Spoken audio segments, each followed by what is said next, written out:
morning, Storytime friends. Miss Debbie here, and I welcome all of you to Charlestown Library's regular Monday morning Storytime. So, since we're still doing this virtually, let's do our Let's Take a Break rhyme. Put your hands together. Here we go. Let's take a break from our shake, and I'll wave hello to you. I'm gonna miss your kiss, but my smile will still shine through. We've got to shrug instead of hug. Still I send my love so true. Love and kisses to all of our Storytime readers out there. I want to welcome you this morning. As you know, Mr. Brian is monitoring our page, so give us a shout out to let us know that you're watching today. All right, today our theme is all about fairies. And what fairies are you do you know best? It would be the Tooth Fairy. Our first book today is called Tooth Fairy's First Night. So everybody find a seat. Settle down, get your ears ready, and we'll do the story time song. Here we go. Story time, gather round.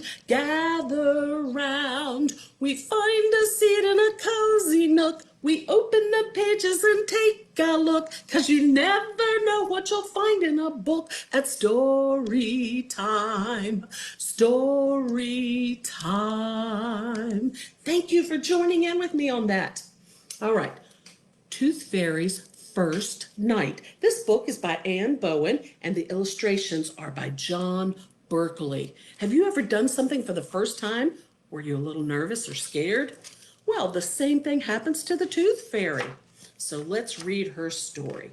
Tooth Fairy's First Night. For as long as she could remember, Sally wanted to be a tooth fairy, just like her mama and grandma and great-grandma before her.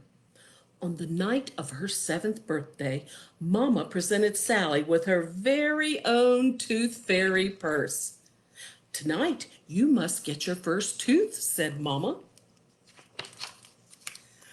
"With that first tooth, you will become an official Tooth Fairy," said Grandma. "We know you will follow in the tradition of all great Tooth Fairies," Great-Grandmother told her. Oh, Sally fluttered, she wrapped her wings around herself in a big hug. "I will be the best Tooth Fairy in the world," she promised. "Remember, a good Tooth Fairy is always patient," said Mama. "A good Tooth Fairy always looks on the bright side of things," said Grandma. "A good Tooth Fairy always gets her tooth," said Great-Grandmother. "And don't forget," they called, as Sally flew into the night, "you must never, ever wake a sleeping child." Sally's first tooth belonged to Miranda K. Michaels. Her tooth had fallen out just that morning, right after biting into a taffy doodle at recess. When Sally arrived at Miranda K's house, she wriggled through a crack beneath the front door and sat down in the darkness to catch her breath. She pulled out her flashlight and her map, searching for Miranda's room. "It should be down the hall, last door on the left," she whispered. "Now, I just need to find that tooth and I'll be on my way." Slowly, carefully, Sally reached beneath Miranda K's pillow. "Oh no," thought Sally. "What is this?" Sally pulled out a pink envelope and read the letter inside. It said, "Dear Tooth Fairy, my friend Emily says you are not real. But my friend Sam says you are. He saw you once flying out his bedroom window. I want to know who is right, so I am hiding my tooth in a very secret place, a place only a smart Tooth Fairy can find. Yours truly, Miranda K. Michaels. Sally's lip quivered. Mama and Grandma and great-grandmother never said anything about a letter. And a tiny tear trickled down her cheek.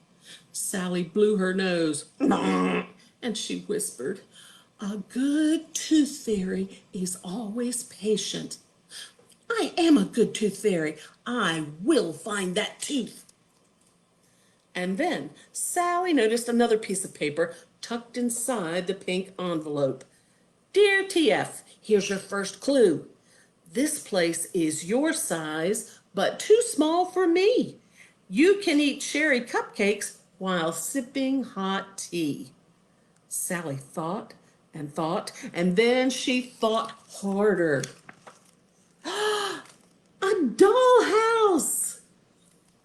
Sally spotted a house just her size beneath the window. Inside, she flew up the stairs and down, flittering from one room to the next. At last, in the kitchen, Sally found what she was looking for. Tiny chairs around a tiny table, set with tiny cups and a teapot.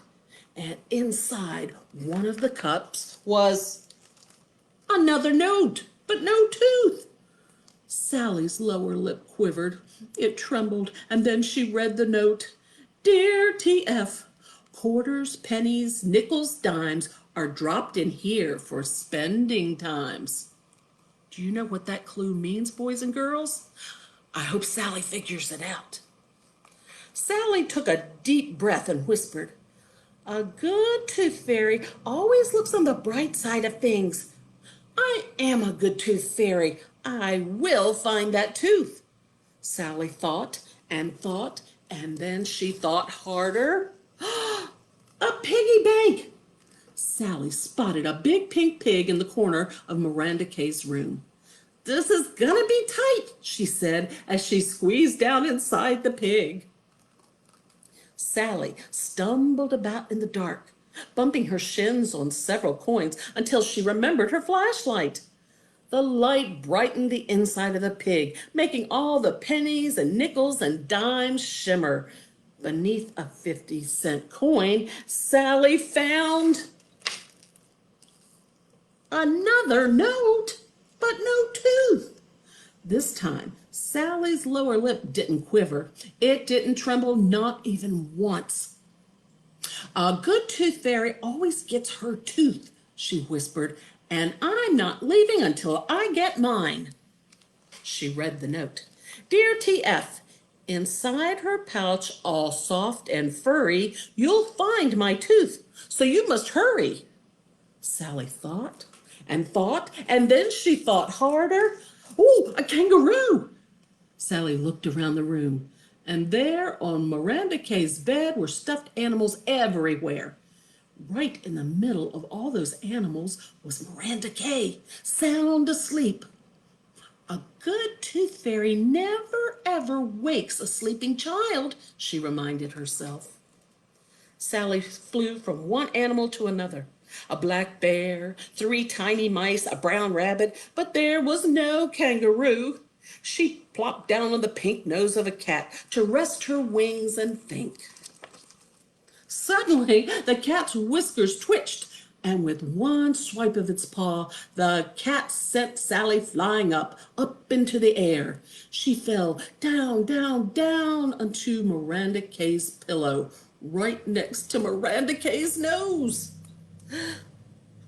"Snort, sniffle, sniffle," snored Miranda Kay. Sally held her breath. "Please don't wake up." Sally crawled beneath the blankets, and there, snuggled against Miranda Kay, was a soft gray kangaroo. Slowly, carefully, Sally reached inside the tiny pouch of the kangaroo. And there it was, Miranda Kay's tooth. Sally flittered, she fluttered. A good tooth fairy always gets her tooth. Now I really am a tooth fairy. Sally placed something special beneath Miranda Kay's pillow. And then she flew into the night with her first tooth tucked inside her purse. Early the next morning, when Miranda Kay woke up, she reached under her pillow and found a note. Dear Miranda Kay, yes, I am really real and I can prove it. I hid your surprise in a very secret place. Here's your first clue. Oh my! Miranda Kay was trying to pull a joke on the Tooth Fairy. The Tooth Fairy did the very same thing back. Oh, I think that Sally did great on her first night as a Tooth Fairy. Our next story is called Dave and the Tooth Fairy, and this is by Verna Alette Wilkins.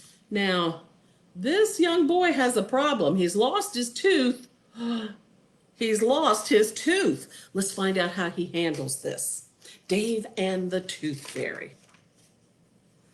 David Alexander Curtis had a wobbly tooth, a very wobbly tooth. He wibbled it and wobbled it backward and forward, but it wouldn't come out. And then one day after breakfast, Dave sneezed. It was his biggest sneeze ever. The tooth shot out of his mouth and flew across the room and disappeared. Do you see it, boys and girls? It disappeared. Dave searched everywhere for his missing tooth. He looked high and low. He looked under the table, under the chairs. No tooth. He looked down the side of the old sofa where everything went. He found crusty crumbs, his favorite car, an enormous comb, 3 old buttons, but no tooth. No tooth meant no visit from the Tooth Fairy. No money. Well, that meant no kite. Dave wanted a new kite very much. On the way to school, Dave met his friend Zizway. Do you believe in the Tooth Fairies, Ziz? Asked Dave. Yes, Ziz grinned. The Tooth Fairy's been to my house 4 times. I see he's missing quite a few teeth. Dave was determined to find his tooth, but he couldn't. And then Granddad came to stay. I sneezed and lost my tooth, Granddad, said Dave. Oh, once I sneezed so hard, all of my teeth flew out, Granddad laughed. Did you find them? Asked Dave. Oh, yes, they didn't get very far. Well, maybe we'll find yours, said Granddad. That night, Dave had an excellent idea. When everyone was fast asleep, he tiptoed downstairs. Granddad was asleep on the sofa. In the strip of light near the sofa, on a table, in a glass, was Granddad's complete set of teeth, smiling at Dave. He picked up the glass and he tiptoed back upstairs. He put the teeth under his pillow, got back into bed, and immediately fell fast asleep. Far, far away in Tooth Fairy land, Afia sat alone on duty. She had been a Tooth Fairy for a very long time. Afia liked her work, but she longed for a job where she could meet children in the daytime when they were awake. And then Dave's tooth call came. Afia quickly prepared herself for the journey. She spread her bright wings and flew in the night toward Dave's house. It was a clear, warm night. She heard the hoot of an owl far away, and a bat came close as she flew by. At last, by the light of the moon, she floated into Dave's room. 1 tooth, 2 teeth, 32 teeth! I can't afford all these, she said.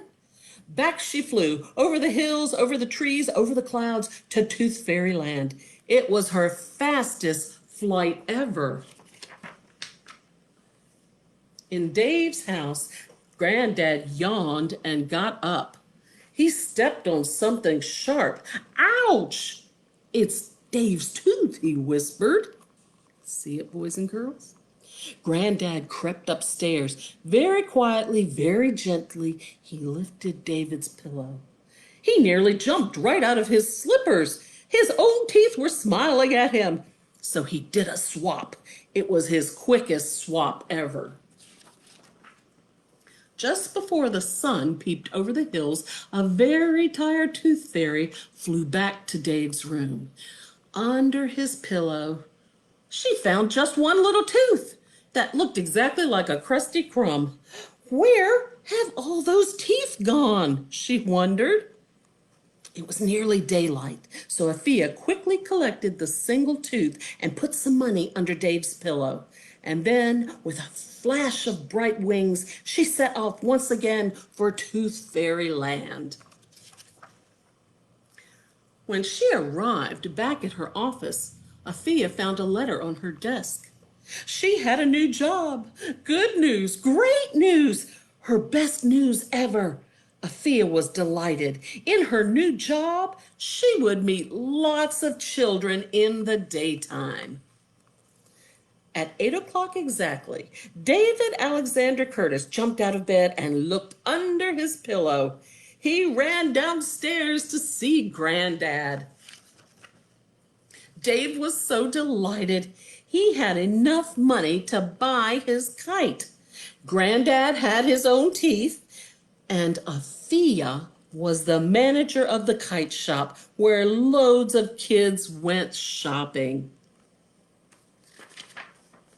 Near his house, on a hill in a field, David Alexander Curtis flew his kite, his biggest kite ever. Oh, that's a story that has a good ending for everybody, didn't it? Dave got his money, Granddad got his own teeth back, and Afia found a job where she could meet and interact with lots of children. That's what she wanted. All right, we're going to sing a little song now, and I'm going to show you the motions. What do fairies need to fly?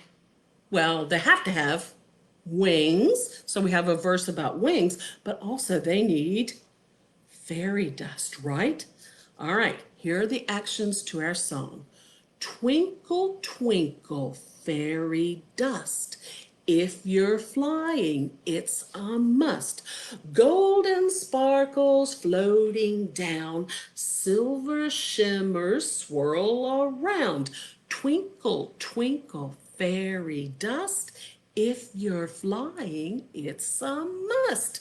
So that's the verse about the fairy dust. Now, let's do a verse about the wings. Flitter, flutter, shiny wings, quietly carry tiny beings.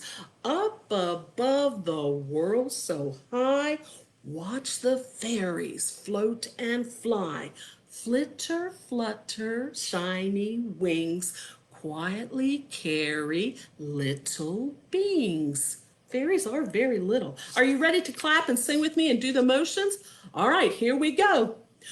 Twinkle, twinkle, fairy dust, if you're flying, it's a must. Golden sparkles floating down, silver shimmers swirl around. Twinkle, twinkle, fairy dust, if you're flying, it's a must. Flitter, flutter, shiny wings, quietly carry tiny beings. Up above the world so high, watch the fairies float and fly. Flitter, flitter, shiny wings, quietly carry tiny beings. All right, you can do that song at home. I hope you will do that. All right, our next book is called Jethro Bird, Fairy Child. Oh my, I see him so tiny right there on the finger. This book is by Bob Graham. Jethro Bird. Annabelle's dad had little time for fairies. Sadly, Annie, he said, you won't find fairies in concrete and weeds, as far as I know. Annabelle had lots of time, and every day she looked, even under her brother Sam. No fairies. One Saturday, something bounced off the gas station driveway and hit the fence. just where the weeds broke through. So Annabelle parked her taxi, and with the fares uncollected, she went through the fence to see. There she met a boy as big as her finger. His wings shivered in the breeze. "Who are you?" she asked. Well, he hitched up his jeans, he flew onto a leaf and wiped his nose on the back of his sleeve. "Jethro," he said, "Jethro Bird. I'm a fairy child."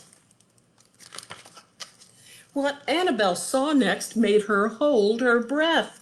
An ice cream truck had dropped from the sky, and it lay among the bottles and cans.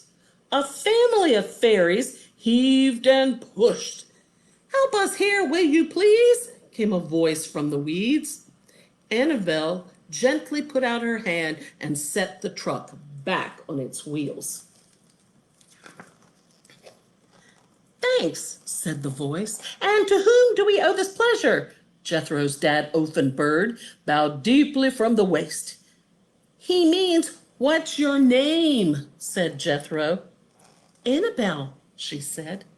She let out her breath, making Jethro's mom's hair ripple like grass in a windy field. "What a lovely name," said Lily Bird. She kissed Annabelle on the cheek. "That was one of Ophan's not-so-good landings," said Grandma Bird. "Nearly hit the top of the gas station," added Lily. Ophan looked cross. "Well, we all agreed to come down for tea," said Ophan. "And to feed the baby," said Lily. Cecily, the baby, was as big as a fingernail. "My mom will make you tea," Annabelle said. Lily's bells and bangles tingled around her ankles. "We would love to come to tea," she said. "Let's go," said Jethro, and he did a backward air skid over the fence. "Mom and Dad, this is Jethro Bird. He's a fairy child, and his family have come to tea," said Annabelle. "We must make them welcome and make them tea," said Mom. But she was looking the wrong way. "Can you see Jethro, Daddy?" Annabelle asked. I think I can, Annie. Yes, I think he's on the fence." He couldn't really see him, could he? "Why doesn't my dad see you?" Annabelle asked. "Oh, he's too grown up, Annabelle. He doesn't have time for fairies." "Do you have time for fairies, Mama?" Annabelle asked. "I've got time to make your friends tea. Or do they maybe have a magic wand?" "Can you make magic?" Annabelle asked the fairies. The birds shook their head. "We just make hamburgers," said Bird. Annabelle's mom brought fairy cakes and chamomile tea in fairy cups. Annabelle served cake to all her guests. "Your mom's cakes are charming," said Lily. "They're enchanting," said Grandma. "Magic," said Ophan. They had second helpings and refilled their cups with tea. Only Annabelle's dad left his tea untouched. His fingers moved over the keyboard, clickety-clack, clickety-clack, clickety-clack. Bird's foot began to tap. He wiped his fingers, he reached for his bag, and inside was a tiny fiddle, a dark red-brown like a chestnut. As his bow hit the strings, his fingers started flying. He's making music. That afternoon for Annabelle, time stood still. Ophan played jigs and reels. Lily danced with her charms and bracelets. Jethro played a silver whistle, his sneakers sliding in the cake crumbles. Baby Cecily slept soundly while Grandma sang a slow, sad song. "No one sings sweeter than a fairy," said Ophan, "unless it's the lark in the morning," Grandma replied. "We must go," Ophan said at last. Annabelle's hands flew to her face. "But you can't," she said. "Oh, you possibly can't. Go, I mean. Where to?" "Oh, to make ice cream at the Fairy Travelers' Picnic," said Jethro. "We go every year, and all my aunts go. They all smell of roses and they hug me and they have damp handkerchiefs and the flies bite me and it's hot and itchy and I have to run into races and I always come in last. And the prize for coming in last is a silly plastic cup. And I don't want to go, said Jethro. Maybe Jethro could stay with me, Annabelle asked. Oh, we need you, Jethro, said Lily, to help make the ice cream. And his aunts, they will want to see Jethro again. It's been a whole year, said Grandma. Last year you won a beautiful cup, said Othan. Jethro sulked a bit and then he said, maybe Annabelle could come with us. Oh, I would love to, said Annabelle. Please take me with you. Annabelle waited. The Bird family whispered together, and finally Jethro took something off his wrist. It sparkled silver in the late sun. This for you, Annabelle, Othan said. A fairy watch telling fairy time. And time goes by slowly for fairies, said Grandma.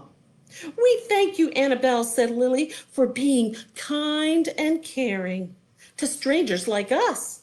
And for the fairy cakes, said Jethro. We're sorry we can't take you with us, Lily said, but fairies are this size and humans are, well, you're just too big. Will you come again? Annabelle asked. The fairy watch fits exactly around her finger. I'm sure we will, Jethro replied. Just don't forget to wind the watch. And keep looking, said Lily. Annabelle carefully put the truck on the driveway. The engine coughed and sputtered, and wildflowers burst from the tailpipe. And for those who had time to look, the small truck gathered speed. It bumped over the cracks in the concrete and slowly left the ground like a swan in flight.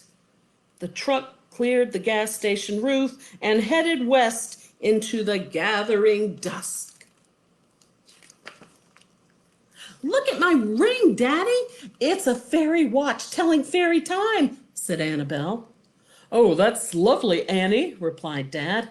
He saw nothing, but baby Sam did. His fingers left cake and icing all over the glass. The birds said they were the nicest fairy cakes they have ever eaten, Mommy, said Annabelle. Oh, thank you, Annabelle, replied her mom. I did find fairies in our cement and weeds, Mommy, said Annabelle. And that night, the watch strapped tightly around her finger, Annabelle saw more fairies. From rich houses, poor houses, playgrounds and parking lots, from under wood piles and high up in the blackbird's nest, from churches and shop windows and department stores after dark, from mountain and valley and back streets and highways, even from under hedges and bridges, they rode in the moonlight to the fairy traveler's picnic. And long after she fell asleep, their busy chattering and the buzzing of their wings and their faraway music filled her dreams. She can still hear them, can't she? Oh, that's a lovely little story. It's just a shame that when you become a grown-up, you don't see the fairies anymore. All right. Now, I have a book. It's a Pinkalicious book. It's called Fairy House. What has she done here? She has made a little house for the fairies to live in. All right, this book is by Victoria Kahn.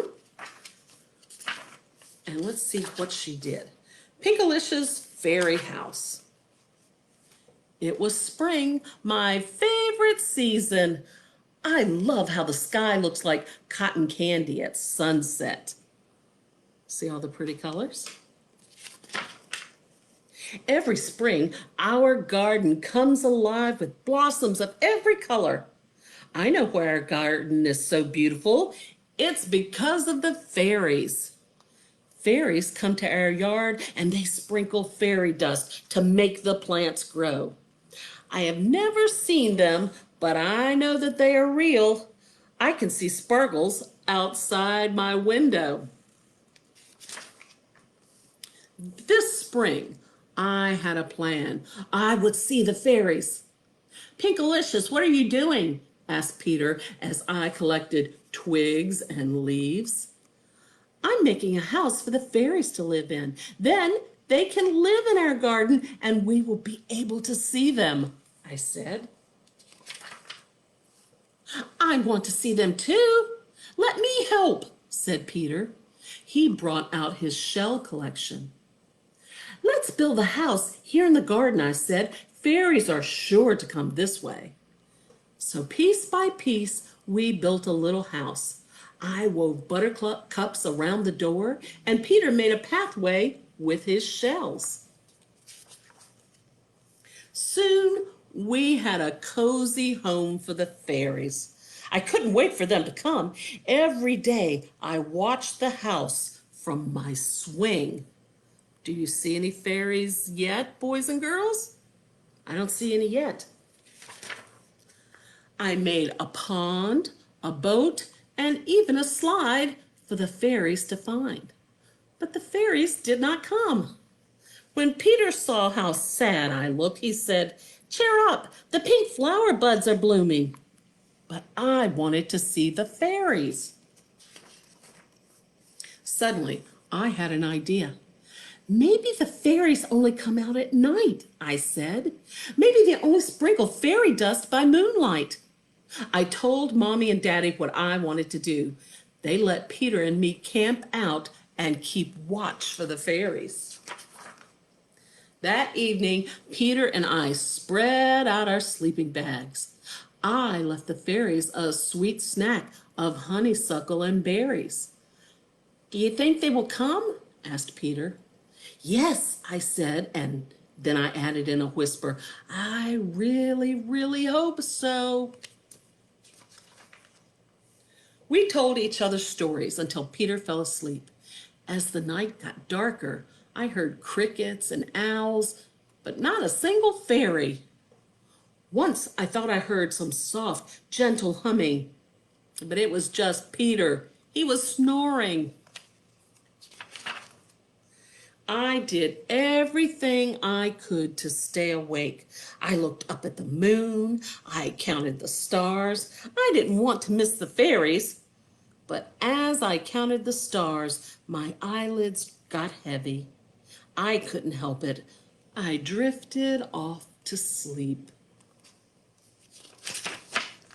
The next thing I knew, I heard a bird singing. I opened my eyes. It was dawn. I heard hushed voices in the garden. Mommy and Daddy. They were looking at something together. "Oh, how beautiful," they said. As I stretched, a sweet smell filled the air all around me. Colorful flowers were in bloom, and I looked at the fairy house. The honeysuckle and berries were gone. "The fairies came," I cried. "They came, but I missed the whole thing." Peter started to sniffle. "Don't cry.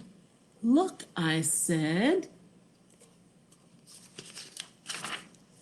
Up in the air, I could see glimmers of light shooting across the early morning sky. "Fairies!" I gasped. The light shimmered brighter and brighter until it sparkled into sunshine. "I knew you were real," I said. My family and I watched the sun come up. "Thank you, fairies," I whispered wherever they were. I knew they could hear me. Oh, what a great summer activity. I'm going to show you all a couple of pictures in a book I have called Fairy Houses Everywhere.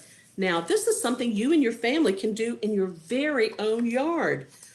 You use natural materials that you find around the house or in the yard to make a little house for a fairy, just like Pinkalicious did. So here's an example of one they made by an old tree stump.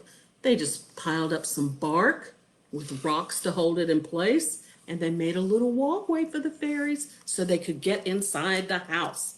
Now, you could also make a fairy house by a little stream. This is a lovely one right on the water. And look what they did here. They used old seed pods and leaves and feathers to make little fairy boats for the water.